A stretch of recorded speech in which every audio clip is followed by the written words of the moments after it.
Hi, I'm Nikki from Find Me Crafting. I recently decided that I wanted to sew myself a new basket or bowl or bin to put all of my sewing clips into. The one I had was looking a little rough around the edges, and so the cozy bin was created. Look at how stinking cute it is. And because I'm an absolute sucker for useful, cute items I can sew myself, I also decided to make the medium size and the large size. And I wanted it to be easy for me and for you. So I have a free printable template for you that's going to make all three sizes. Listen, I'm going to be storing all kinds of craft room supplies in mine, but these can obviously be used for anything you want. They're fantastic for organization and they look great. They're also super quick, easy, and beginner friendly to make. I'll tell you how to make all three sizes and how you can add some little decorative touches just for fun. Come on, I'll show you how. Here's what you're going to need for supplies. You're going to want to start by printing out the templates. And there are two templates. They print on separate pages. There is one template for the cotton fabric and a slightly smaller template for the fusible fleece. If you want to make the small sized bin, then you would print these at 100%. Make sure that you check the settings for your printer and that you are printing at actual size instead of letting it print at a setting that says fit to printable area. That will mess with the sizing a little bit. So if you print at actual size, this will give you the small template. And if you want to check if that is correct, if this is printed at 100%, this box down here in the corner will measure 1 inch by 1 inch. If you want to make the medium size bin or the large bin, then you're going to adjust your printer settings. And when you print, you would print the medium at 125%, and you would print the large at 150%. And that is why these templates, there's only one to a page, because if you blow these up, you don't have room on the page for two. So they are up in the corner so that you can expand them, print them larger, and have them work out.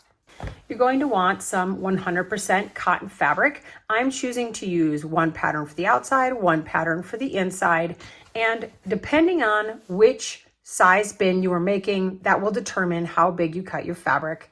If you're making the small size bin, you would cut one of each of your fabrics into a 9.5 inch square. So you would have two 9.5 inch squares. If you're making the medium size bin, you need 11 inch squares.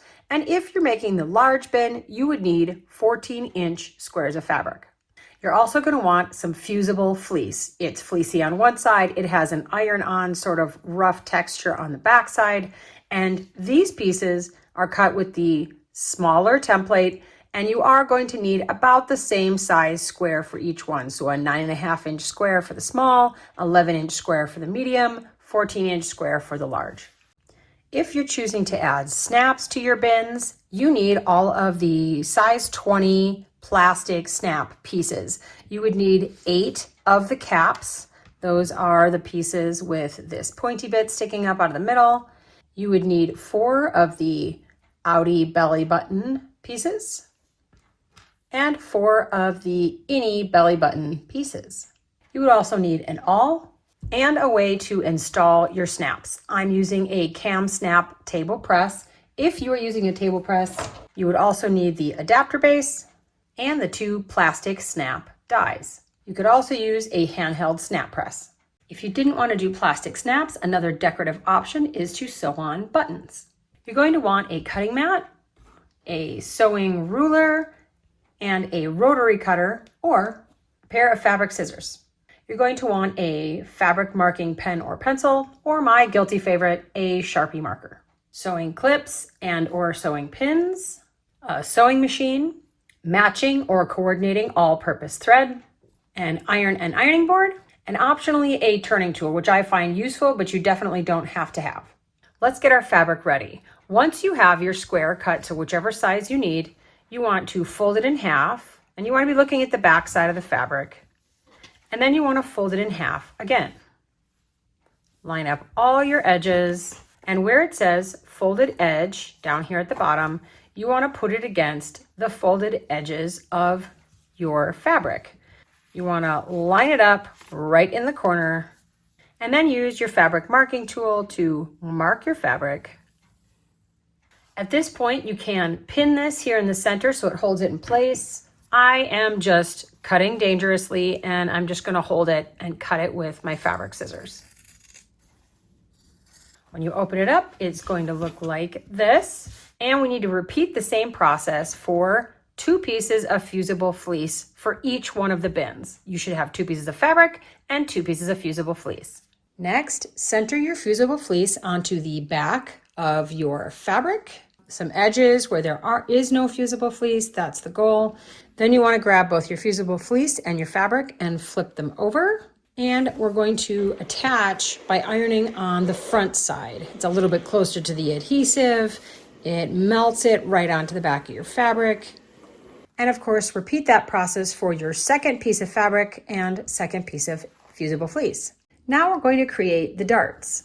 So we want to fold the flaps over onto one another and line up the 2 cut edges. So here are my 2 cut edges. I'm going to fold this over, line it all up, just like that. And I want to sew down this side with a 1/4 inch seam allowance. If you open it up, it's going to look like that. And we want to repeat the process for the other 3 remaining sections. So just fold it over, line up your edges, and sew with a 1/4 inch seam allowance. You're going to end up with something that looks like this, and you want to repeat the process for your second piece of fabric. Next, we want to take the bin shape that is out of our interior fabric and flip it right side out and put it inside the exterior fabric bin piece. And now we want to line up all of our seams. So you want to use the seam from your interior, line it up here with the seam from your exterior. And I want to nest my seams. So I want this flap to go one way, the other flap to go the opposite direction so that we don't end up with a huge bulk of fabric going one way. It is easier in the next step if I have the interior fabric going to the right. And then I'm going to just clip that in place.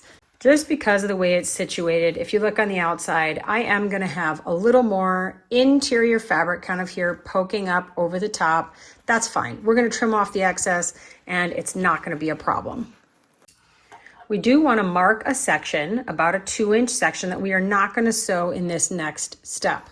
So I find it easiest to put that sort of on this area here where it's kind of coming up out of the valley, out of the dip. So I'm going to leave a gap from here to about here. And I'm just going to mark that with different colored clips. I'm going to sew around the outside with a 1/8 inch seam. And once again, this excess fabric over here is totally normal. You can cut off your excess fabric. And now through that opening we left, we want to flip it right side out. So just roll everything from the inside to the outside. We want to push the interior inside the exterior. And this is where having a turning tool is handy because we want to make sure all of our seams are pressed to the outside and rolled so that the interior isn't going to be visible from the front or from the outside. As I roll my seams and get them pushed all the way out, which is handy with this flat end, I am going to clip them so that they stay that way, so they don't roll back inward, because with the fusible fleece, they like to do that. And you want to turn the edges of your opening, that space that you didn't sew, you want to turn those toward the inside and clip them together so that they look just like the other seams that you did sew. You want to fold it in about 1/4 inch and line it all up. Starting with your opening that we want to close in this next step, we want to sew around the outside with just a 1/8 inch seam allowance that'll close the opening and top stitch the outside. At this point, the actual sewing of your little bin or fabric basket or however you want to look at it is complete. It's ready. You could use it just like this. It'll work fantastically. If you'd like to add a sort of decorative option, you can also fold these flaps down. And when you like the way it looks, I do like to measure them to make sure that I have folded them to be about the same size. And if you like the way it's going to look just like this with the flaps folded down, you can iron these in place, steam them really well, and they're going to hold and your basket can be done at that point. An additional decorative option would be to sew buttons right in the center of each of the flaps. Sew it all the way through the fabric so that it's attached to the other side and holding your flap down. Or you could also add plastic snaps. This would affix your flap to the inside of your basket, and it is just another decorative option you can add. If you have any difficulty with snaps, I will have a tutorial up here that'll walk you through the whole process. I hope you find so many awesome uses for these little bins. Happy crafting!